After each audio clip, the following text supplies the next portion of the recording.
COPWATCH, policing the police every single day.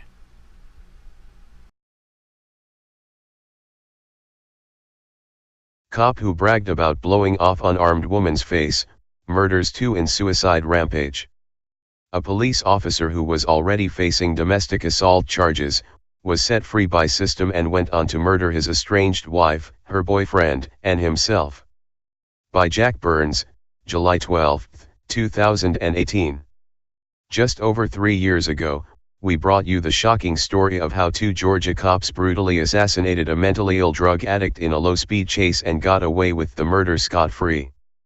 Now, one of the alleged murderers has made headlines once again, this time, because he killed 3 people, including himself. Lieutenant Robert C. Sasser shot and killed his estranged wife, her boyfriend, and then himself in a triangle of murder and suicide last week. The officer's unthinkable actions come years after the killing of Caroline Small, in which he and his partner, Michael T. Simpson, unloaded their service pistols into Small's face even after her car's tires had been completely destroyed by spike strips and was pinned between a light pole and 2 police cruisers. Now, critics contend had the officer and his partner been arrested for the cold-blooded murder of an unarmed woman and mother of 2, Sasser's estranged wife and her boyfriend would still be alive today. Fast forward to 2018, and Sasser's legal troubles mostly involved domestic abuse charges filed by his wife on May 13. She claimed that Sasser attempted to force his way into her home, beat her, and threatened her. Once again, he was given a privileged pass on justice and allowed to go free on bond. Glynn County deputies attempted to make contact, on May 17, with Lieutenant Sasser, who was armed and sitting in his pickup truck in the woods where he used to hunt. He had written a suicide note. Deputies heard a gunshot.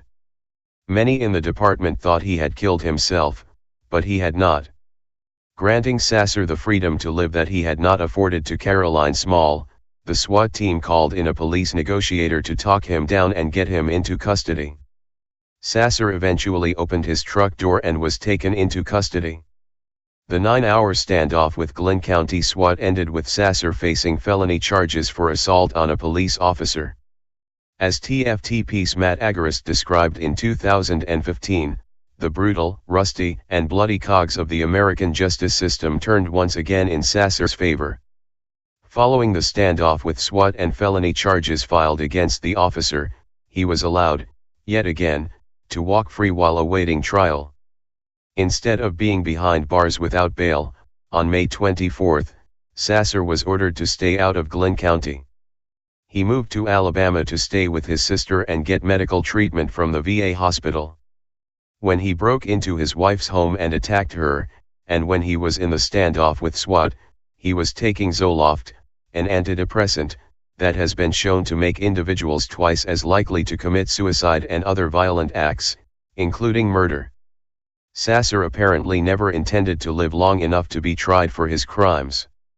A child custody hearing brought him back to Georgia where he reportedly threatened his wife, Katie, and her boyfriend, John Hall Jr., at Brunswick's Moondoggies Pizza. The couple filed a criminal complaint with the police alleging Sasser had made threatening gestures to them. Again, justice failed Sasser's victims. The complaint should have put the officer behind bars where he belonged, but the police did nothing. Sasser had his opportunity and he took it. On June 28, Sasser went to Hall's home and shot and killed both his estranged wife and Hall, before taking his own life. Daniel Pearson, Hall's best friend, considered as a brother, fought back tears as he discussed his friend's murder. All they had to do was their job and 3 people would still be alive, he told First Coast News. He described how Sasser entered the pizzeria on Tuesday, pointing his finger at the couple, and then left. He said police promised to handle the situation but Sasser was somehow free, and still had access to his gun.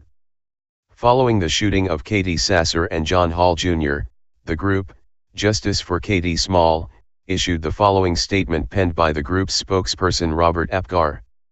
It saddens us even more to realize that these deaths could have been prevented. Once again, Children have lost their parents and families have lost their loved ones at Corey Sasser's hand.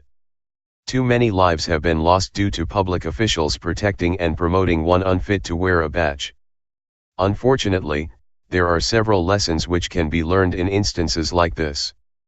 First, police officers cannot and should never be held to a lower standard than the general public. If two citizens had hemmed in a motorist, pinning that person between a telephone pole and their cars, and then opened fire on that person, both would have been convicted of first-degree murder and sentenced to prison without the possibility of parole. The officers' badges kept them out of prison. Second, when officers shoot anyone who is not posing a threat against them, they should be permanently stripped of their gun-carrying privileges, not given a promotion. Third, any prosecutor who protects a police officer by presenting only favorable evidence to grand juries should be brought up on corruption charges. Fourth, police officers who are charged with domestic violence should not be allowed to go free before trial and should never be given their jobs back if they are convicted.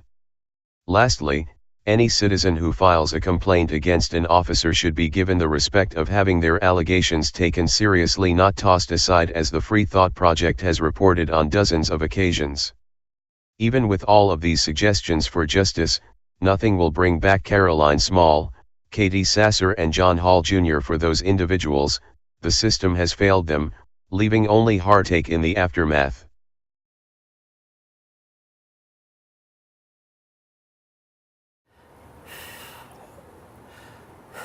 All they had to do is their job, and there'd be 3 people alive. Daniel Pearson is overcome with grief for the man he calls his brother, his lifelong best friend, John Hall Jr. He had the biggest heart in the world. He'd do anything for anybody, but yeah, he was my brother. I mean, we've been together forever. Pearson didn't know Katie Kettles Sasser as long, but he says he knew her long enough to know she was a good person. Every time I was around Katie, she was always just bubbly and happy and just go lucky. But recently he noticed that joy was replaced with fear. But that poor girl is threatened to death. She is scared he's gonna hurt her. She was in the middle of pursuing a divorce from her husband, Robert Corey Sasser, a former police lieutenant. He faced charges of battery and trespassing after breaking into her home in May. So he was ordered to stay away from her and to leave Glenn County altogether, with one exception. He was only supposed to be in Glenn County for court. Last time I checked, court ain't at Moondoggies at 8 o'clock. That's where Pearson was Tuesday night with Hall and Kettles when he says Sasser walked in. He's here, why is he in the county? And they was like, well, he was there for court. And she goes, last time I checked, court is over.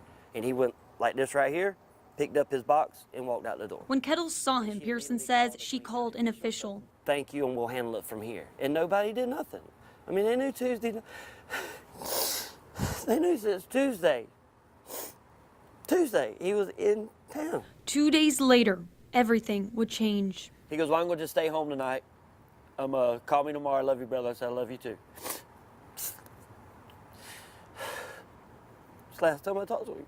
He says that was just hours before the deadly gunfire Thursday night.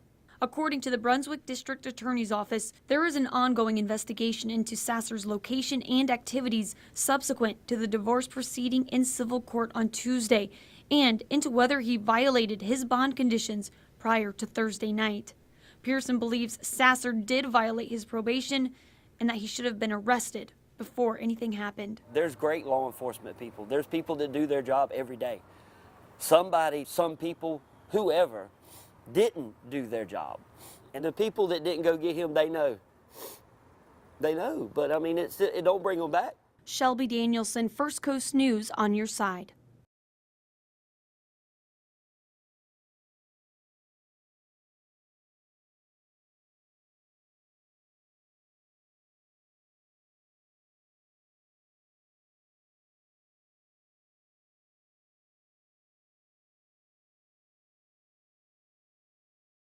Police use who may want to retaliate against him physically. Hey Charlotte County, this is Charlotte County COPWATCH, and I just wanted you to know that I am using this stuff under fair use. And also remember to like and subscribe this channel. Also too, keep in mind, I do not make any money on YouTube. This is 5 hours work a day, you know, fighting for freedom. And you can donate with PayPal and Patreon. I just want you to think about this. If everybody gives to PayPal and Patreon, Patreon is every month. Actually, PayPal you can do every month.